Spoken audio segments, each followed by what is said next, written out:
It started like any other quiet night in the suburbs of Indiana. The hum of a desktop fan, the soft glow of LED lights. A teenager hunched over his dual-screen setup, typing furiously, eyes locked to lines of code like a conductor orchestrating a digital symphony. Lucas Vance, 17, wasn't just another high schooler. He was a ghost in the machine. He had no criminal record, no social life, and no interest in the outside world. But inside his room, he was building something a legend that would shake the foundation of U.S. banking security. Lucas wasn't a thief in the traditional sense.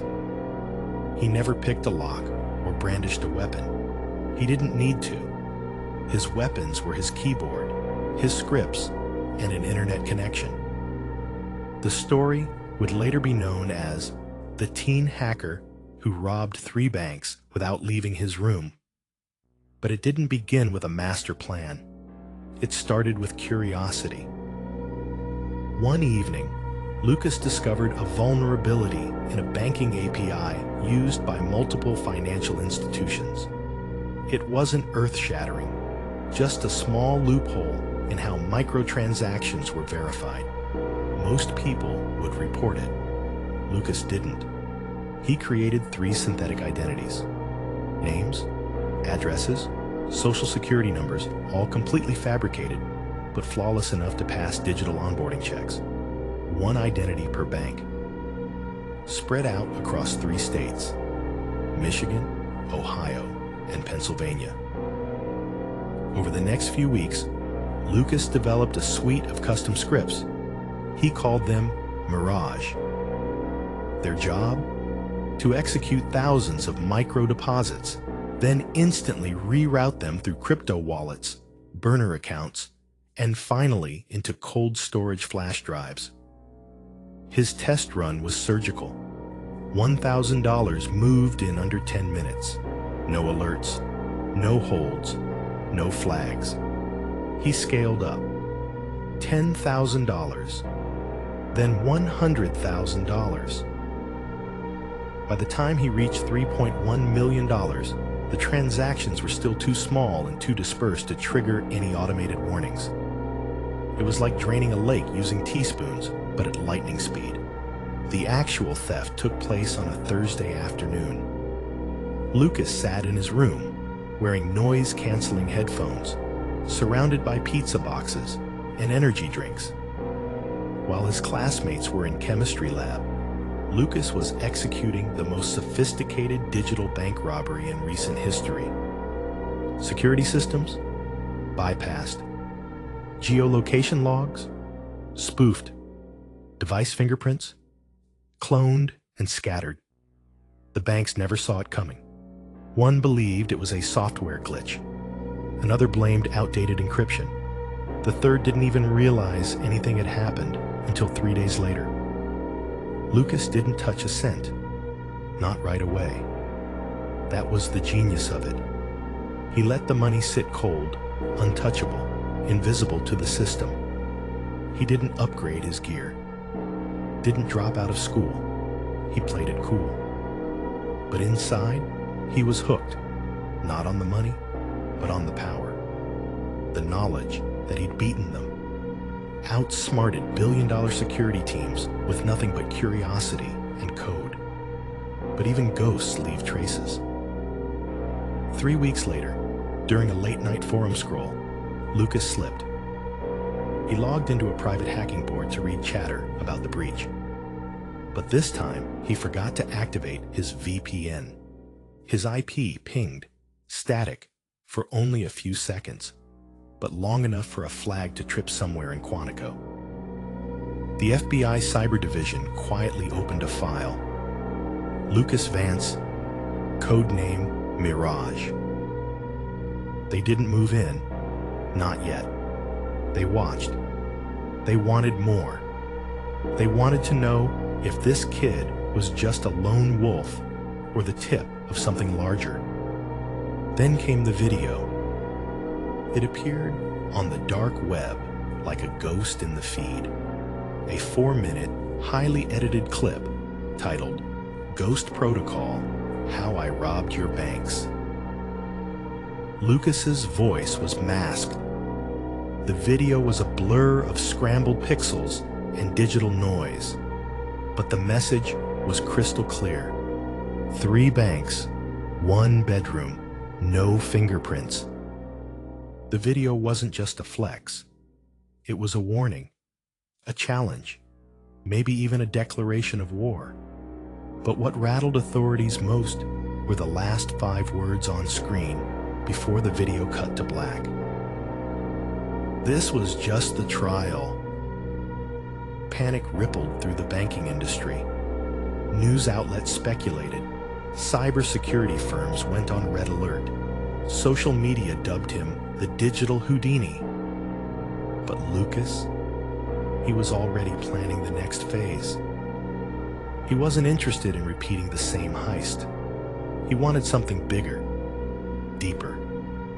A blueprint, not just to rob banks, but to expose the very flaws their systems were built on. He began probing new targets: insurance firms, investment platforms, even government servers, not to steal, to map, to understand, to prepare. He called it Endgame. And just as he began executing his new plan, something unexpected happened. A new user appeared on one of the dark web boards. Same forum, same language patterns, same coding references. But it wasn't Lucas. Someone else had picked up the signal. Another ghost in the machine. Someone watching him, studying him. Had he inspired a copycat? Or had someone found him and decided to join the game? Lucas didn't know, but he could feel it. The digital static, the shift in rhythm. He was no longer alone, and in the shadows of cyberspace, a second breach was brewing. Lucas couldn't sleep. The idea that someone else was in his digital territory gnawed at him. Not fear, just unease. Like walking into your room and noticing your belongings had been slightly rearranged. He began scanning the forums obsessively. This new user code name, Zero Trace, wasn't posting often, but when they did, it was surgical, precise. Like they knew exactly what Lucas would read, what would catch his eye. It was bait, and Lucas took it. The two began a silent dance, speaking only in code snippets, cryptic puzzles, and digital footprints. They never addressed each other directly, but Lucas knew this was personal. Someone had studied Mirage. Then came the breach. A federal financial institution, nameless, faceless, but deeply classified, suffered a ghost breach. No alarms, no footprints, just funds rerouted and logs erased. The only clue? A line of code embedded in the logs that read, "This is the future." It wasn't Lucas, but the code. It looked like his. A modified version of Mirage 2.0, rewritten, improved, sharper. Lucas froze. Someone had access to his system, his backups, his development files. That wasn't just a breach of code, it was a breach of trust, of ego, of identity. He launched a trace. It was the most intense, layered search he'd ever run. Hours turned into days. Sleep became optional, meals forgotten. The only thing that mattered now was finding Zero Trace. What he uncovered wasn't a single person. It was a shell account, bouncing through more than 90 exit nodes. But the pattern wasn't government. It wasn't foreign intelligence. It was someone with flair, with style, with purpose. Then the email came. Anonymous, encrypted. Subject line: "You left the door open." The message: "You built the blueprint. Now let's finish it. Together. Endgame isn't yours anymore. Lucas stared at the screen. His hands shook for the first time. Was this admiration, a challenge, or a threat? He knew two things for sure. One, Zero Trace was watching him. Two, the next move would change everything. And just as he began decoding the message, the power in his room cut out. All systems down. Outside, a black van idled at the curb. No markings, no plates. Lucas reached for his burner phone, but it was already ringing. Was this a one-man revolution, or the beginning of a cybercrime network no one could trace? Let us know what you think in the comments. Is Lucas a hero, a criminal, or something in between? The digital storm Lucas Vance unleashed was no longer just a story. It was a growing anomaly, a cyber myth turning into a modern legend. But now, something new had entered the game. And even Lucas didn't see it coming. After his video, Ghost Protocol, shook the internet, the FBI tightened its grip. Operation Emberglass shifted into high alert. Digital surveillance was expanded across 4 continents. Hundreds of agents quietly hunted a teenager with no criminal record, no digital footprint, and no discernible motive beyond intellectual conquest. But as the task force sifted through data dumps and network pings, they encountered something no one expected: a second breach. From someone who wasn't Lucas. It started in Luxembourg. A minor financial institution's firewall was bypassed in seconds. The attacker left no trace, except a string of code, a single file, labeled VX07. The code didn't match anything in Lucas's prior attacks. It was faster, cleaner, and far more dangerous. The kind of precision only seen in nation-state cyber weapons. But this wasn't government work.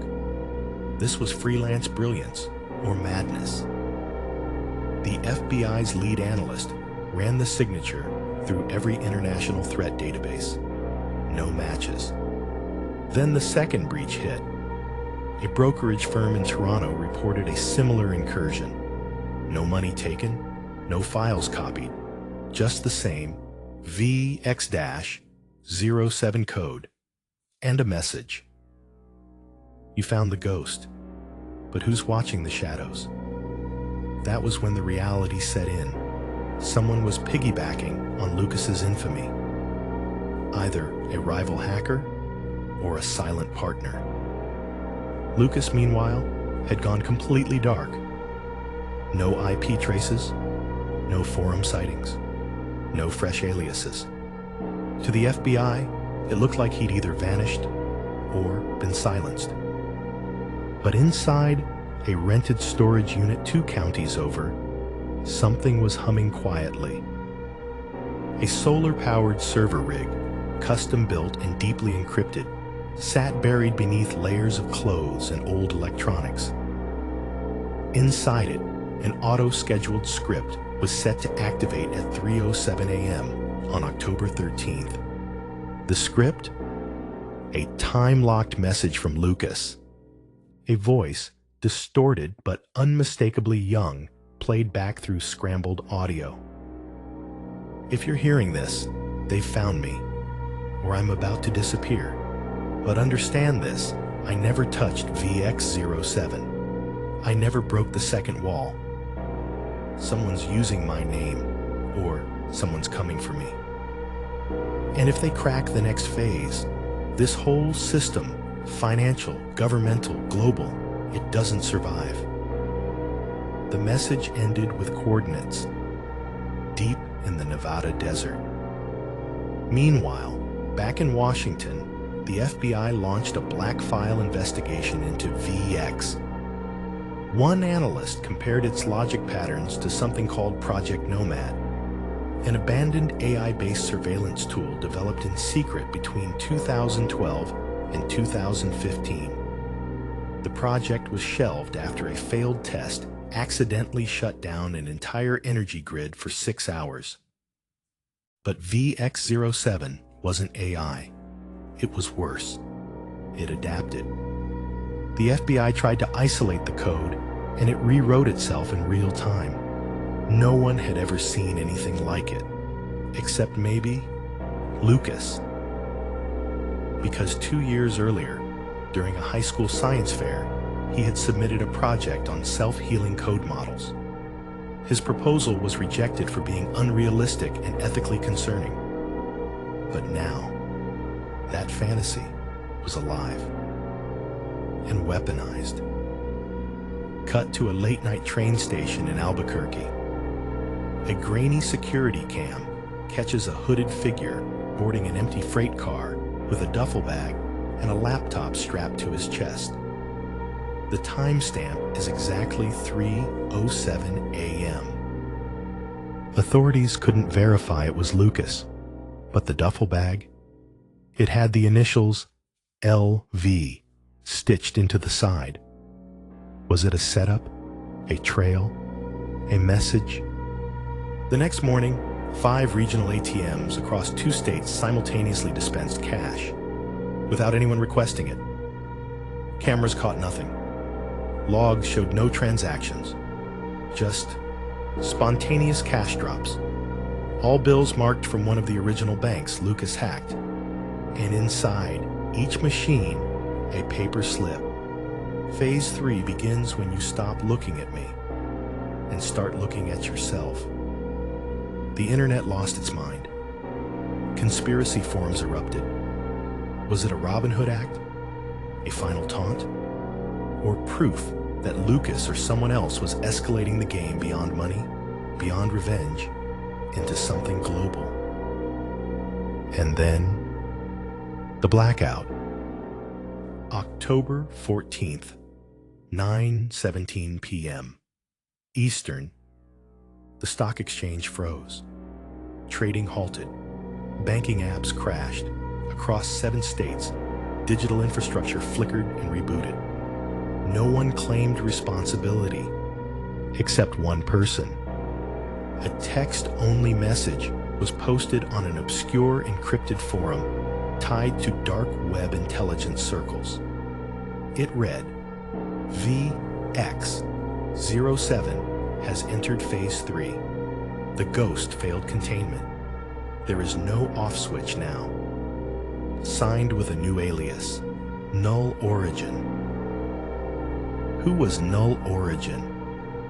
Was Lucas really out of the picture? Or had he evolved into something else? And the question no one wanted to say out loud. What if Lucas wasn't the virus, but the firewall trying to stop something worse? What do you think? Has Lucas lost control of his creation, or is he still one step ahead? Who is Null Origin? Let us know in the comments below. If you're hooked, hit that like button, subscribe, and turn on notifications, because in part 2, the real enemy reveals itself, and the game changes forever.